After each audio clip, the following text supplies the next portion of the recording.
സാറേ അതാ പയ്യനാ. അതിന് ഒന്നുമില്ല സാർ, പറഞ്ഞതേ ഉള്ളൂ.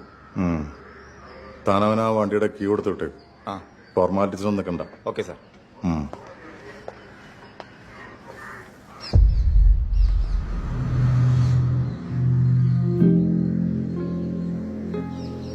എടാ അതൊന്നും നോക്കണ്ട, നീ അതങ്ങ് അടിച്ചു കളാ. ആ ഫേസ്ബുക്ക് ആയാലും ശരി യൂട്യൂബ് ആയാലും ശരി ഒന്നും നോക്കണ്ട, നീ ആ വീഡിയോ അങ്ങ് അടിച്ചു കളാ. അതൊന്നും ഇനി അധികം സർക്കുലേറ്റ് ആവരുത് കേട്ടോ. ചെയ്യണോ? അതെ. ആ ശരി സാറേ, ഇത് ഒന്ന് നോക്കണേ സാർ, അധികം പൈസ ലേറ്റ് കൂടാക്കും. ഷൊർണൂരാ സാർ. ശരിയാ, ഞാൻ നോക്കട്ടെ കേട്ടോ. എന്നാ പേന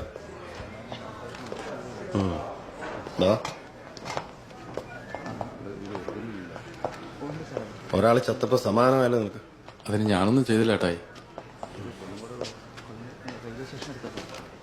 എടാ നോക്കിയും കണ്ടൊക്കെ പെരുമാറണ്ടേ? നിന്നോട് സർവീസിൽ കയറിയ കാലം മുതൽ ഞാൻ പറയുന്നു, ജനങ്ങളോട് മര്യാദയ്ക്ക് പെരുമാറണമെന്ന്. നിന്റെ ഏമാന്മാരോടുള്ള കമ്പനിയുടെയൊക്കെ കൊള്ളാം, എല്ലാത്തിനും ഒരു ലിമിറ്റ് വേണം. ശ്രദ്ധിച്ചോളാം. ശ്രദ്ധിക്കണം. പോലീസ് സ്റ്റേഷനാ, ആൾക്കാർ മാറിയും തിരിഞ്ഞുമൊക്കെ വരും. ഇത്രയും കാലമായിട്ട് നിനക്കൊന്നും മനസ്സിലായില്ലേ? അവനവന് ശരിയെന്ന് തോന്നുന്ന കാര്യങ്ങൾ നോക്കിയും കണ്ടും ചെയ്താ നിനക്ക് കൊള്ളാം.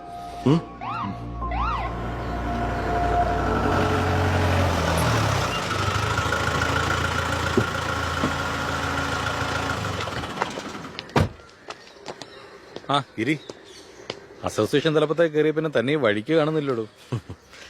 സാറേ, കഴിഞ്ഞ ദിവസത്തെ ഇഷ്യൂ ഇല്ലേ, നമ്മുടെ സുധി ഉണ്ടായിരുന്നല്ലോ. ആ മറ്റേ കാർന്നൂരി ചത്ത. ആ പിന്നെ സോമൻ സാറിനെ ഒന്ന് കാണണമായിരുന്നു. സാറേ ആ പയ്യൻ വന്നിട്ടുണ്ട് വണ്ടി എടുക്കാൻ.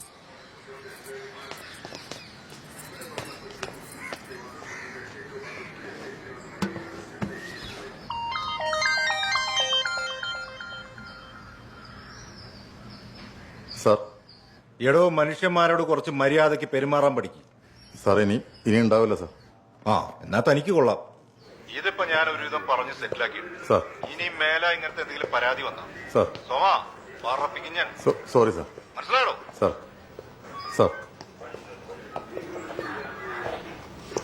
എന്താടോ? കഴിഞ്ഞ നിപ്പയുടെ സമയത്ത് 147 ലംഘിച്ചതിന് 3-4 കളവന്മാരെ നടറോഡിലിട്ട് ഏത്തൊടിപ്പിച്ച സാർ ഓർക്കണ്ട. അയാളിപ്പോ എന്നെ വിളിച്ച് ഉപദേശിക്കണം.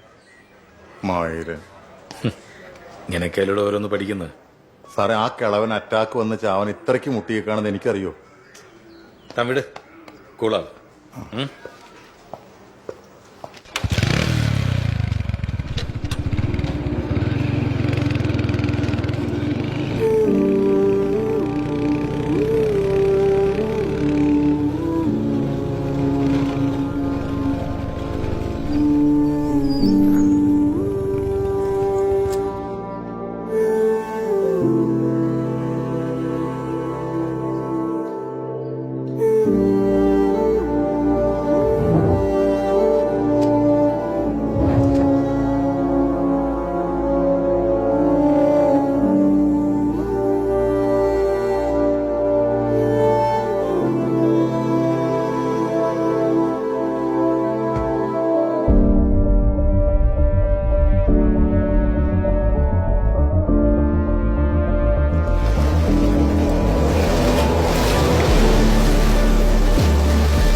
വഴക്കാണോ?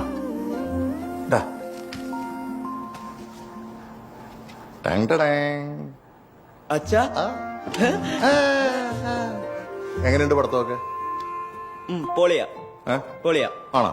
സയൻസ് എത്ര മാർക്കുണ്ട്? 92.3. 92.3. അടുത്ത വാങ്ങിച്ചോണ്ടല്ലേ? നിങ്ങൾ തന്നെ ഇങ്ങനെ ഓരോന്ന് വാങ്ങിച്ചോണ്ട് വരികയും ചെയ്യും. എന്നിട്ട് 24 മണിക്കൂർ അവൻ ടിവിയുടെ മുന്നിലാന്ന് പറഞ്ഞ് കുറ്റം പറയുകയും ചെയ്യും. തുടങ്ങി. ഇത് നോക്കിയേ, പൊറോട്ടയും ബീഫാ സേതുക്കട കടയെന്ന്.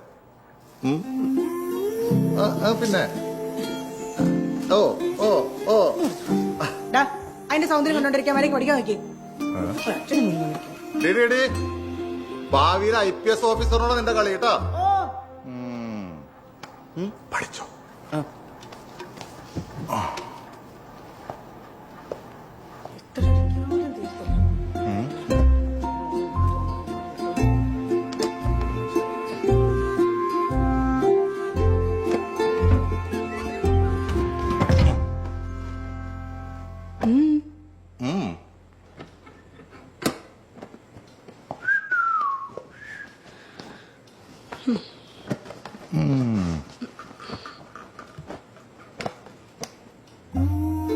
എന്താ ഇങ്ങനെ വെള്ളം ഇറക്കി നിൽക്കുന്നത്? മോളെ, നീ പൊറോട്ടയും ബീഫും കഴിച്ചില്ലേ? ആ പാന്റിങ് ഒരു തന്നെ. അല്ലേലും മനുഷ്യനൊന്ന് മൂഡ് കൂളാക്കാൻ പറ്റുമ്പോഴേക്കും നീ എന്തെങ്കിലും വളിച്ച പണിയില്ലായിരിക്കും. ഓഹോ, കൂളാക്കാൻ വേണ്ടി ഒരു കാര്യം ഇവിടെ പറയട്ടെ. എന്താ? നാളെ ഞാനും മോനോട് അങ്ങ് വീട്ടിലേക്ക് പോവാ. അതെന്തിന്? നിങ്ങളുടെ മൂടൊക്കെ ഒന്ന് നിങ്ങൾ ആദ്യം മാറ്റ്. ഞാനിവിടെ നിന്ന് ഇറങ്ങാൻ നോക്കി നിൽക്കല്ലേ പുതിയ പരിപാടി പിടിക്കാൻ. എനിക്ക് നിങ്ങളെ അറിയാൻ പാടില്ലാത്തൊന്നും അല്ലല്ലോ. അതിങ്ങി ഒരുത്താ, വൃത്തിക്ക് നടക്കണമെങ്കിൽ മതി. മനസമാധാനത്തിന് കള്ളു തന്നെ അല്ലതെന്ന് ആരണ്ടൊക്കെ പണ്ട് പറഞ്ഞിട്ടുണ്ട്. അത് ശരി. ശരിയാന്ന് നോക്കി. നീ വൃത്തിക്ക് കടന്നില്ലെന്ന് വേണ്ട.